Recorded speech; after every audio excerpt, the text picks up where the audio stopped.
Xinhuang. I'm very glad to present AeroClay. AeroClay is an advanced material science technology platform. AeroClay, as the name indicates, which is a combination of two words, aerogel and clay. Aerogel explains how it is made, and clay explains what it is mainly made out of. AeroClay uses clean technology with drying process to produce new materials, which can solve many of today's emerging problems, including oil-gas related oil spill. Louder, please. Okay. Thank you. 1 billion gallon oil is spilled every year in the United States, according to EPA data. Today, we are mostly using two methods to clean this oil spill. The purpose is to transport the oil spill from the ocean to clean it up on the shore. One of the methods we call boomers, which are of floating physical barriers that can slow the spread of oil, is what you can see on the top. The other method we call skimmers, which are boats and devices. Those can collect all the oils. Sometimes these two methods are combined in use. However, they're not effective, using a lot of labors afterwards, and may cause a secondary pollution. National Geographic named 3 future oil spill fighters. They can clean the oil potential in the ocean. Pudders are surfactant, which can thicken the oil for easier burning. Superbugs can break down the petroleum, so discard. And sponges are new materials which can physically trap the oil, return it, and release it for reuse. Here, the sponge, which refers to AeroClay. AeroClay are lightweight materials which can float on the surface of water. It does not like water, but oil. It can absorb the oil, return it, and release it only under pressure. 1 pound of such materials can collect 7 gallons oil, and those oils are reusable. Why AeroClay have such a special properties? It is because of its layer structures, as you can see here. In between those layer structures, there are space. Those spacings can act as mini capillary, which means it can absorb, return, and release under pressure. So all of these layers are mini capillaries. This material was invented in 2003 in Polymer Science and Engineering Department in Case Western Reserve University. So now we have gone through 1 decade of development. So far, we have 5 issued global patents and a few more pending. It is invented by my PhD advisor, Professor David Sheldy, and I was very lucky to participate in the early years development of these materials.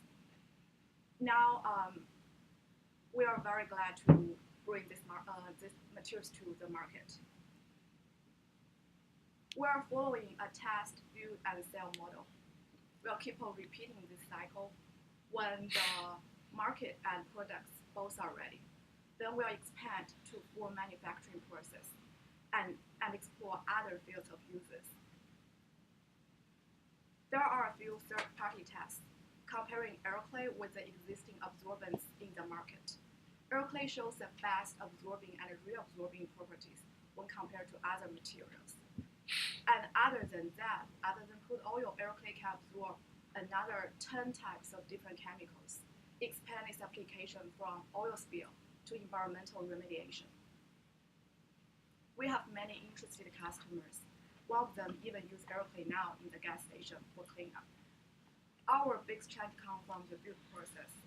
Now we're leveraging university lab and towing facility to fulfill the sampling request. And we also lack the resource to reach the key customers where can help us to fully engage in the market. Bringing sponge to the market is a very challenging task. However, if we're looking at the future of AeroClay, we feel it's very rewarding. AeroClay will not only compete in the oil cleanup, but also environmental cleanup market. And when timing is right, our core competency in technology will ensure a significant part of this product market, and not just in US, but globally. because advanced materials is always facing the global competition and market. Our revenue stream will come from both direct sales and licensing this segment to other entities based on different fields of use. You may hear I keep on talking about other fields of use. So other than AeroClay sponge, what can AeroClay be? By changing the materials chemistry and recipe, we can turn this sponge into open cell foam-like materials. These materials are used in green manufacturing process. They are fire retardant, biodegradable, and can be either rigid or flexible, which means almost all the applications today's foam can do in packaging, in building insulation, and structural materials, AeroClay can do it, and can do it much better. AeroClay is a platform technology, which means it can do things beyond traditional materials. I talk about AeroClay sponge, which can absorb oil. So we can design these materials to make it absorb water. We're introducing a lightweight kiloliter, which is only 1/10 of the lightest kiloliter in the market. So to have it absorb water. And we can add some other additives into AeroClay. The lightweight foam now will be a lightweight magnet, will be a lightweight electronic device which can conduct electricity. And also if we add fluorescent powders into the system, we can have a foam which is fluorescent. Here I'm showing another use of AeroClay, not used as the final product, but use it as an intermediate, as a carrier. We can embed the main component and use AeroClay as a rubber. So AeroClay can deliver the main component for uses in agriculture, like time-release fertilizer, or in medical uses. So all of AeroClay will be biodegradable. This is our team, other than Professor David Shelley and me, who have science and engineering background. We have two other team members, Gordon and Daryl. They're from business work, bringing managing experience and experience in law into our team. In the past few years, there are a lot of media reported about AeroClay because it's such a cool concept. Not only concept now, we already have prototyping for users in different fields. And we also participate in a few staff competitions. However, the way to commercialize materials is much harder than some other electronic devices or apps. But if we're thinking about the life expectancy of the materials, it is much longer. You may be very familiar with styrofoam. Can someone guess how old is styrofoam? 75 years. We're still using it, though not everyone like it. Thank you for your attention, and I hope you like AeroClay. So, is it biodegradable? AeroClay uses clay, which is the main component, and missing the other part, which is polymer. Depends on whether the polymer is biodegradable or not. Okay. So basically it's tailorable. What about the oil spilling, the oil absorbing formulation? Is that biodegradable? For that formulation, it's not biodegradable. I can explain the reason. That's okay, you don't need to. Okay. And what is the physical size? You said 1 pound of the material will absorb 70 gallons, I think. 7 gallons. 7 or 70? 7. 7. What is the physical size of 1 pound? I'm assuming this is really light stuff. AeroClay is 1/20th of the density of water. Mm-hmm. So 1 pound is about this size. So what's the size of an average oil spill? For the BP oil spill, yeah. It's that one's probably not average.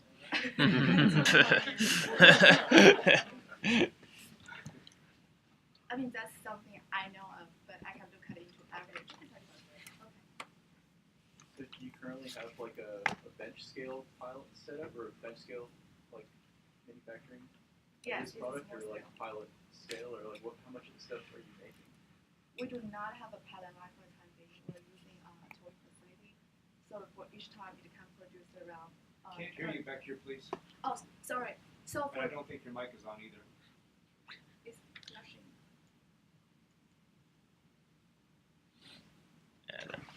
Okay, I'll speak louder. Oh, now it's working. There you go. I'm sorry. I should figure it out earlier. So for now, We can produce AeroClay at a batch about 10 pounds at a time. 10-pound batch Yeah. in the aerogel process? Like Yeah. spray it? Oh, wow. Okay. So you're going to have to scale it quite a bit to Yes. make commercially viable quantities. Yes, please. You, at the beginning, talked about the oil spills. You later mentioned gas stations and maybe the possibility of other, I don't know, truck spills of toxic chemicals. Have you thought about whether it might make sense to pursue earlier some of the other non-huge oil spills, more like the truck spills or the gas station cleanup, and whether there's additional competitive advantages or time to market advantages to those? For those chemical spill, like for trucks and even for factories, it's much easier for us. However, from the price point, it's more like a commodity level product rather than for oil spill is a premium product. Because when we're doing this commercialization process, the processing cost at the very beginning will be really high. We have to pay, it looks easier for us to have the product at a higher price, and when we scale up and then drop the price and go to more other field users, that's what we're thinking for the time being. So you've done that analysis or the thinking about the trade-off and the pricing. You think it's better to go for the premium cleanup area? Yes. I'm a specialty material manufacturer too, so and we have a lot of similar things. I think you'll like my presentation. Two questions that I have, and that might be very interesting for you too, is can you reuse it? And I saw you could squish a sponge, but how much is actually removed from it, or do you have to actually pass it through some kind of solution to reuse the sponge over and over again? What cost does that include? And the second question would be the price it takes kind of to create that and how much you're going to sell it at, because a lot of those new inventions and new materials on patents are very nice, but then when you hit the commercial world, you see the actual cost, and then you start thinking about other materials to use that are maybe more cost effective. So for AeroClay, for the first question, AeroClay is reusable. Most of this today's absorbent materials are not reusable because the structures are different. They were not designed to be reusable. AeroClay can be reused up to 10 to 20 times, depends on how we apply the pressure. And if we want to really apply it in the real situation, we have to invent or design a special devices rather than what I'm showing you here. Use hands to squeeze it out. For the price point, we compare AeroClay with the most expensive oil-absorbing materials in the market. For time being, I can only 2 minutes. I can only compare our manufacturing cost with the selling price, market price. So I'll say we still have some room below the market price of the most expensive absorbing materials in the market. However, we can reclaiming those oil and then saving some labors. I'll say that's a very big advantage for the end users. I think his point about the reuse, though, means you may not have to price below the premium now. You actually could price potentially above. I think part of the exercise in the summer is to look at the markets and the pricing models. Because you can get 10 times out of it, and you can only get one. You don't have to be under. Maybe you can price it 3 or 4 times higher. So I think understanding that and how it affects pricing is important. And also the toxic spill, presumably you're not trying to reuse whatever the toxic stuff is you're cleaning up, whereas oil, there's actual value. I have a question on the IP side, intellectual property. So it wasn't clear to me who owns it. There are several universities involved. Who owns it, and a company, I guess. So what's the the status now, and what's the strategy? So the school fully owns all those patents, but the AeroClay LLC have the global exclusive license to commercialize this technology. So school still owns the patents. And is it more in the materials process? What's the underlying IP here? Well, AeroClay is a platform technology, so our patents covers the manufacturing process, and also we cover the specific application of the process, including the recipes. When was that file and all the family patents? I mean, you talk about 75 years and so, but you know the patents have the limit, scope and time. So Our first patent was issued in 2007, and then according to 20 years timeline, we still have another 11 years till the first patent. And you can make the revenue all the like as it happens with materials and pharma and things like that. Okay, thanks. Thank you.